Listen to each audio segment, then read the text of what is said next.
Voltamos, pessoal, voltamos.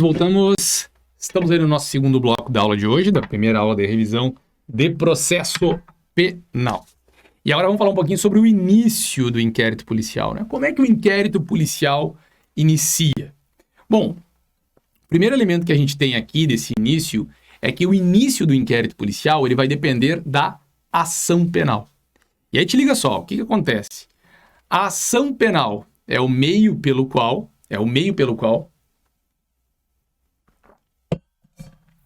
será feita a acusação através de uma ação penal, que vai ser intentada aí pelo Ministério Público ou pelo querelante, certo? Pois bem, no processo penal brasileiro, a ação penal ela é dividida assim.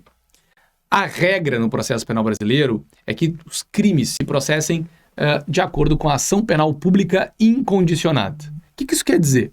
Dependendo do crime, tá? E a regra é que seja a pública incondicionada, o Ministério Público, um órgão estatal, vai ingressar com a ação penal contra o suposto autor do delito. O Estado vai fazer isso por nós. A vítima não vai precisar agir.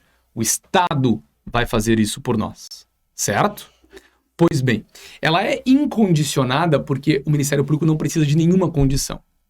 Nós vamos ter a ação penal pública condicionada à representação, condicionada à requisição do Ministro da Justiça, em que o Ministério Público vai precisar de algumas condições para tanto.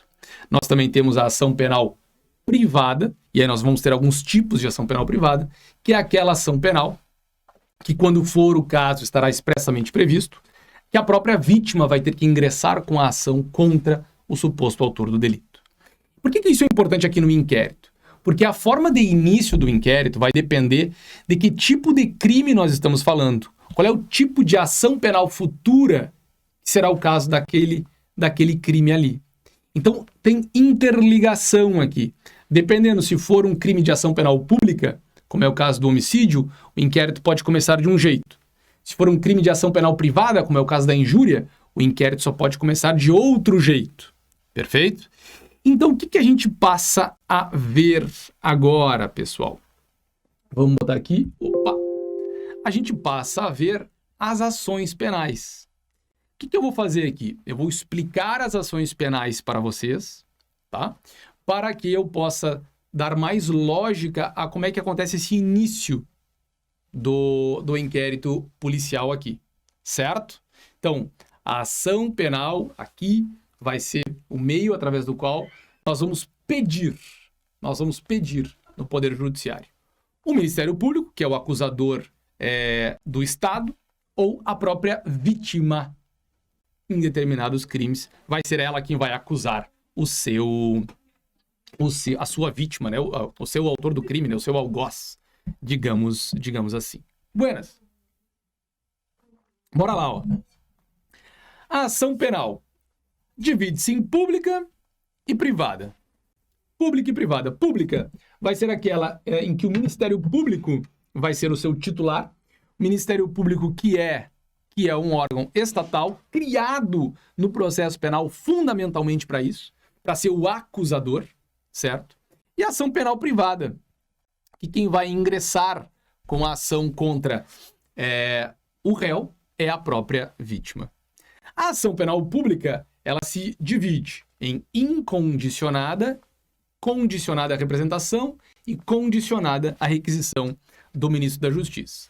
E a ação penal privada se divide em 3: exclusiva, personalíssima e subsidiária da pública. Vamos ver as 3 modalidades de ação e seguimos o baile lá no inquérito. Ação penal pública. Quem é o titular dessa ação penal? É o Ministério Público. Só o Ministério Público? Só o Ministério Público.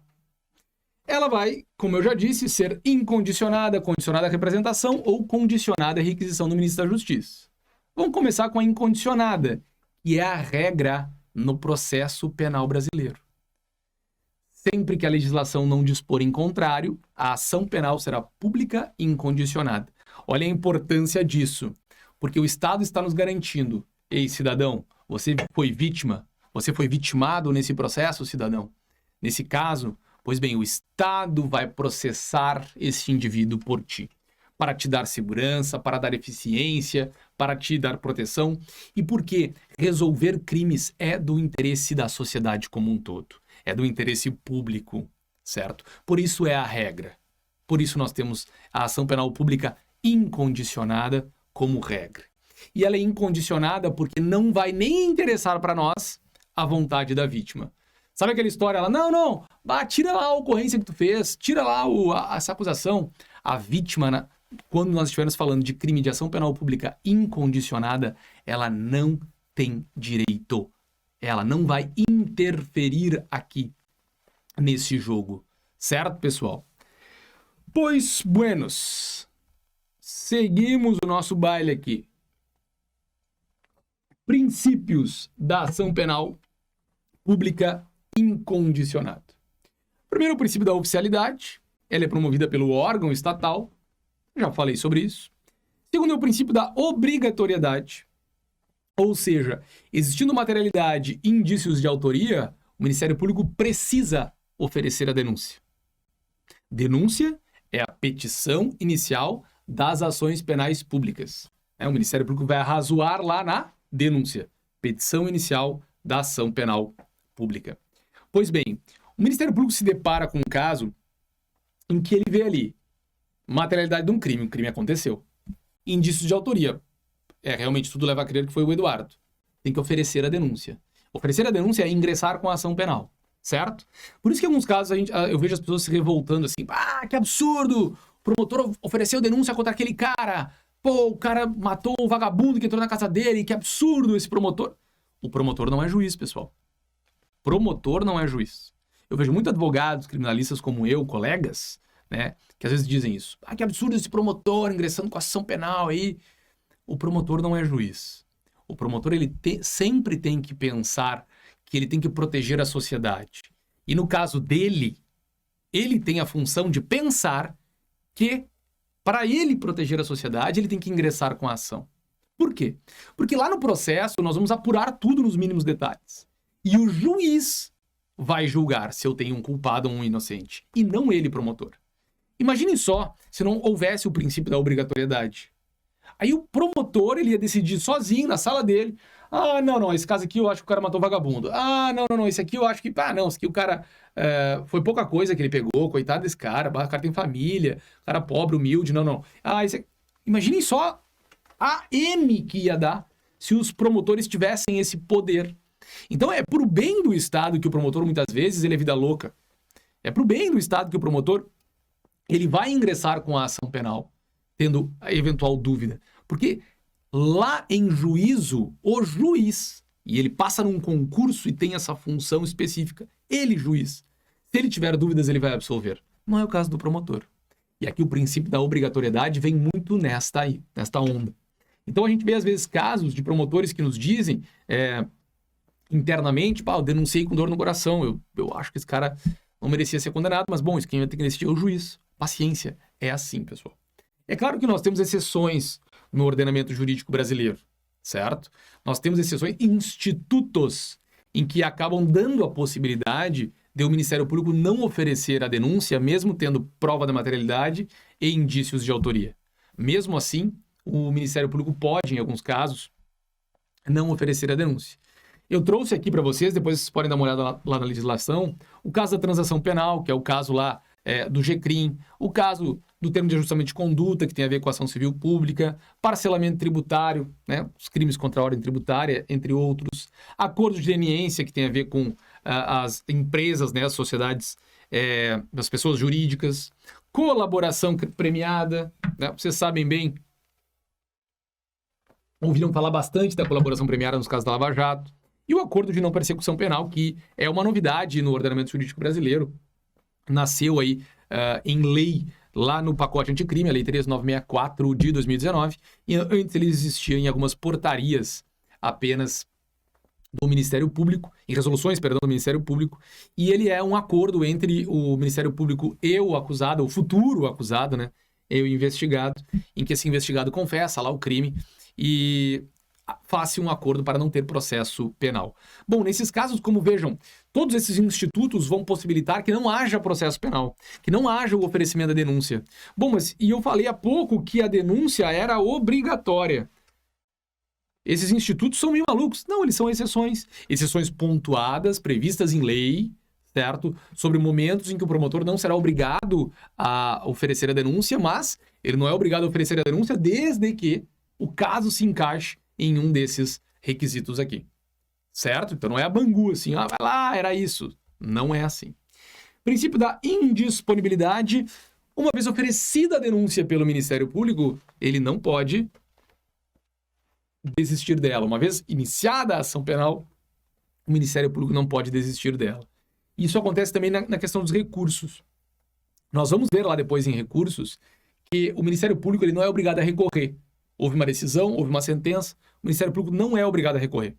Mas se ele recorre, ele não pode desistir. Ele não pode desistir deste recurso. Certo?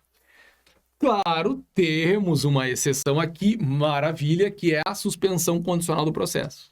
O Ministério Público oferece a denúncia, mas pode já de imediato oferecer a suspensão condicional desse processo, que é diferente lá do acordo de não persecução que nós vimos, é diferente, porque lá eu não vou ter processo, e aqui eu ofereço a denúncia é recebida, inicio o processo, e logo de imediato ele já pode ser suspenso, ou ainda pode ser suspenso ao longo dele. Está lá no artigo 89 da Lei 9099, né, do GCRIM,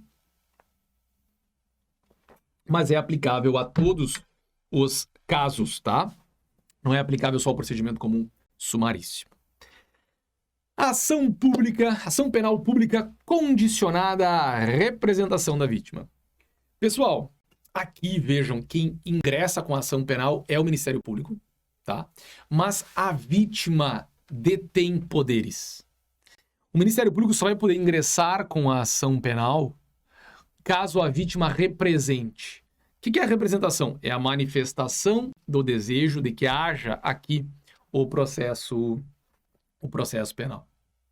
Então, depende da vítima